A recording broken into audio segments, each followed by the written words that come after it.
जा और जाके कबीले में ऐलान कर दे, कल से कबीले का हर मर्द रोज सुबह काम पे जाने से पहले सरदार के डेरे पे हाजिरी लगवाएगा। यहाँ उनको 2-2 जूते मारे जाएंगे और वो 2 जूते खाने के बाद फिर काम पे जाएंगे। जा और बोल दे। ठीक। अगले दिन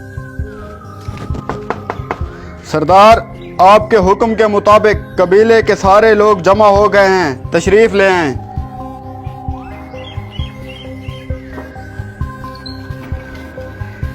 चलो आ जाएं सरदार, कबीले के सारे लोग हाजिर हैं।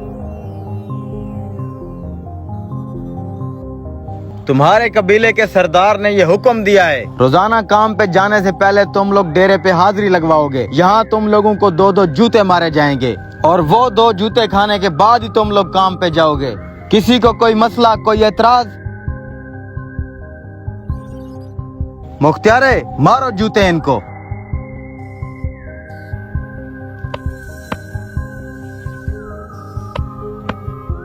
कयामत तक ये लोग जूते खाते रहेंगे लेकिन अपने हक में बोलेंगे नहीं। ऐसे मुर्दा दिल लोग हैं ये। ठीक हो जाएंगे 1 हफ्ते बाद।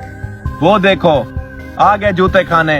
हफ्ता हो गया है रोजाना आके जूते खाते हैं। मजाल है जो किसी ने सवाल तक किया हो कि हमें क्यों खामखा रोजाना जूते मारे जाते हैं और तुम इन्हें जगाने की बात करते हो। चलो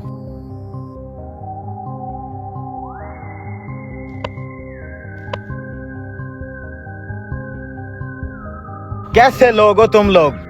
1 हफ्ता हो गया जूते खा रहे हो। क्या तुम में से किसी को कोई मसला नहीं है, कोई शिकायत नहीं है?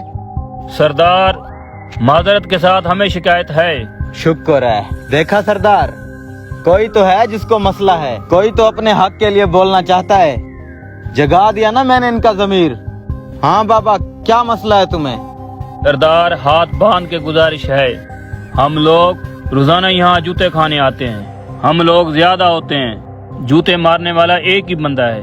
यहाँ देर हो जाती है, हमने काम भी करना होता है। हमारी ये गुजारिश है जूते मारने वाले बंदे बढ़ा दें ताकि हम जूते खा के जल्दी काम पे चले जाएं। इनके जमीर को जगाने की बात कर रहे थे तुम। लानत है तुम्हारी इस मुर्दा ज़मीरी पे। तुम लोग गुलाम थे, गुलाम ही रहोगे, क्योंकि तुम लोग जुल्म के खिलाफ नहीं बोल सकते। तुम जैसे मुर्दा ज़मीरों को हमेशा कोई ना कोई जूते मारता रहेगा और तुम्हारी ये गुलामी तुम्हारी आने वाली नस्लों की गुलामी का बहस बनेगी। अपने हक के लिए लड़ना सीखो, जुल्म के खिलाफ बोलना सीखो। इस वीडियो को ज्यादा से ज्यादा शेयर करें, शायद आपके एक शेयर से किसी में जुल्म के खिलाफ बोलने का जज्बा पैदा हो जाए।